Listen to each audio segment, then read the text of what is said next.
So I'm just going to talk to you a little bit about the representation of issues. Now, the representation of issues question is one that you've got to handle slightly differently than, say, representation of gender or ethnicity or age. Whereas in those questions, you've got a stereotype to measure against, the stereotypical man, the stereotypical woman, the stereotypical teenager. When it comes to issues, we don't have that measuring stick. So the approach that we take, we have to look at two issues, and for each issue, use two texts. Now, those two texts could be contrasting approaches and perspectives on that issue, or they could be broadly similar, overlapping, complementary ones. And we're going to look at both approaches in this video. The questions that you need to address when answering this question are: how is the particular issue being represented in this text? How in terms of what the text says about the issue, and how in terms of the visual, technical, narrative codes that are utilised. You've also got to look at the question of why. Is it to do with the audience that the text is representing that issue for, or is it some other factor? You've got to look at who is doing the representation. In other words, the institution responsible for producing the text in question. The two issues that we're going to focus on are the representation of race in America, particularly stuff that swirls around the Black Lives Matter campaign, and the issue of crime in Salford. Two very different issues, but two interesting ones to look at. For the first issue, neither of the texts that we're going to focus on actually explicitly mention Black Lives Matter. The first is Beyonce's recent video for her single Formation, and her performance at the Super Bowl, which came just I think the day after the video dropped online. Now, Beyonce in this video, in this song, is harnessing the power of her global stardom, of her global fame, to make some very, very strong political points.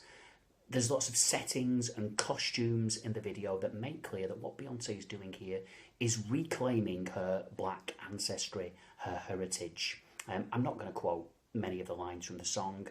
Nobody wants to hear a middle-aged white man talk about the swag or the sauce in his bag. It's a bottle of HP. I'm not pleased to see you. Nobody wants to see or hear that.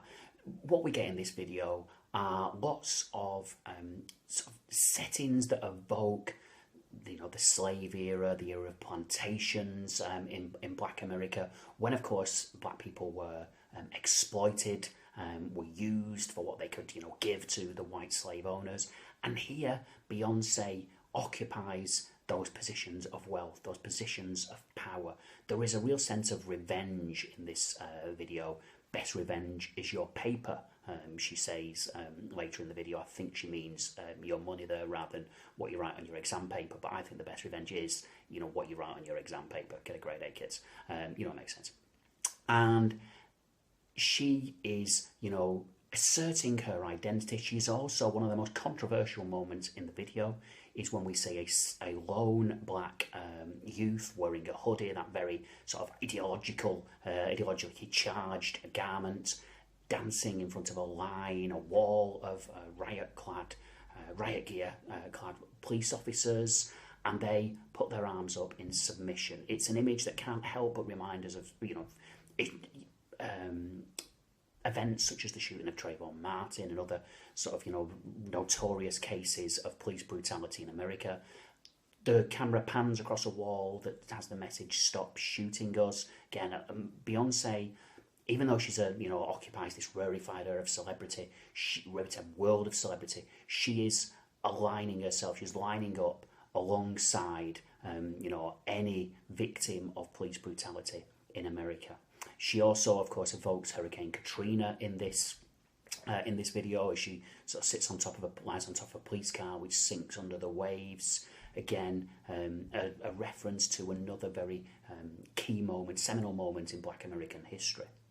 So this is a text in which she's not making this text for just a minority audience. This is Beyonce, a global superstar, using a huge global platform to make very, very charged political points. The second text that we're going to look at is more for a minority audience. It's Ebony Magazine. It's the December 2015, January 2016 edition. On the front cover, we have 3 generations of black American celebrity.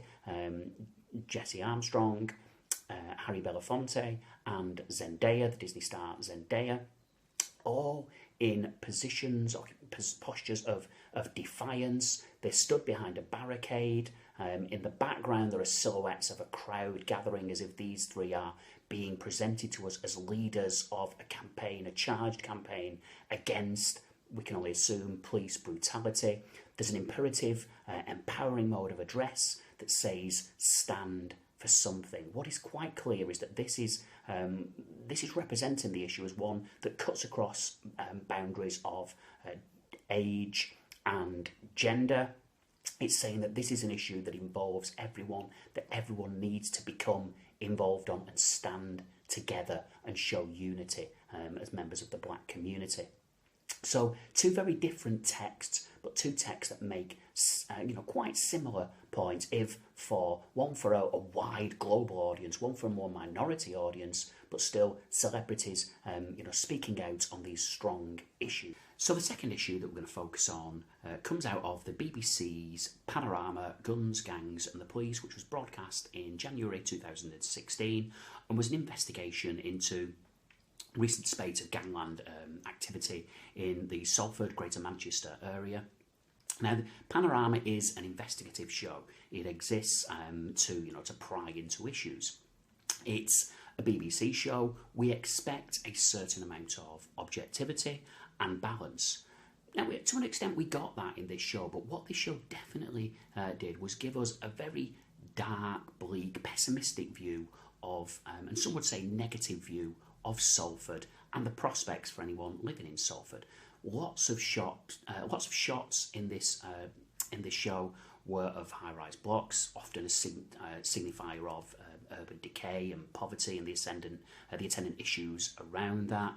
When they even went to interview an expert, as they would do, who'd investigated for the Crown Prosecution Service around this particular issue, we showed him walking down by the docks in a quite dingy, dark, dingy setting. We interviewed him in a disused mill.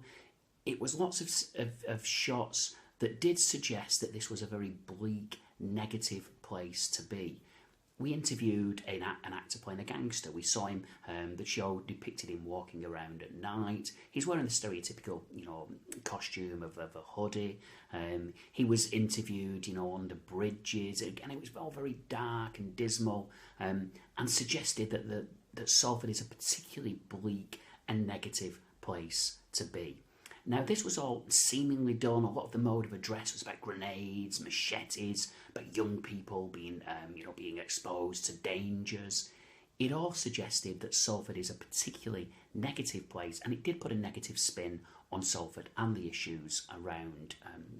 Obviously, it's hard to put an upbeat spin on gangland shootings, but the BBC did seem to dramatise this rather too negatively for a lot of people's liking. In fact, some of the people who really took a really strong dislike to this were a group of young people who made a video that was then hosted on the Manchester Evening News website. And this was a video directly made in response to the Panorama show.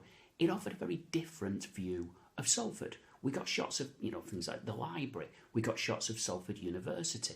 We got shots in the daytime, so that it wasn't, permanently midnight as it seemed to be in Panorama, that the sun never rises in Salford, what you might believe from the Panorama construction of it. We saw these young people talking about Salford as a place of tradition. The butchers who'd been there in the centre for 3 generations, who'd not been, again, they don't spend their days ducking gunshots as you might expect from Panorama. These young people talked about what they want to do in the future. They wanted to work in law. They wanted to be doctors. They wanted to be professional wrestlers, but we'll let that one go. And they offered a much more positive and, encouraging and optimistic view of Salford and of this issue. It also offers us a chance to, pass comment on the fact that in the multi-platform Web 2.0 world in which we live, If you're upset by a TV programme, you have means to, to contribute to the debate. You can comment on Twitter. You can, take to YouTube comments, or you can make a video yourself and get this on YouTube or get this hosted, as these young men did, by a local newspaper that gives it a much, louder, gives you a louder voice and gives you a much stronger platform from which to speak. So, there are the two issues, different issues, but the questions we've talked about.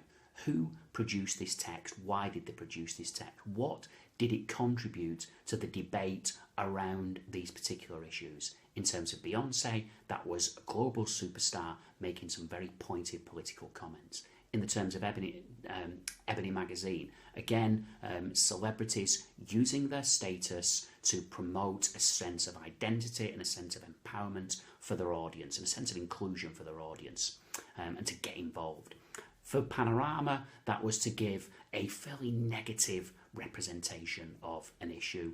And for the Manchester Evening News video, it was to offer something different, something much more positive and optimistic. So good luck. This is probably the hardest of the representation questions that could come up. So let's hope that you don't need all of that stuff that I've just been talking about. But if you do, good luck, and I hope it goes well for you. Bye-bye.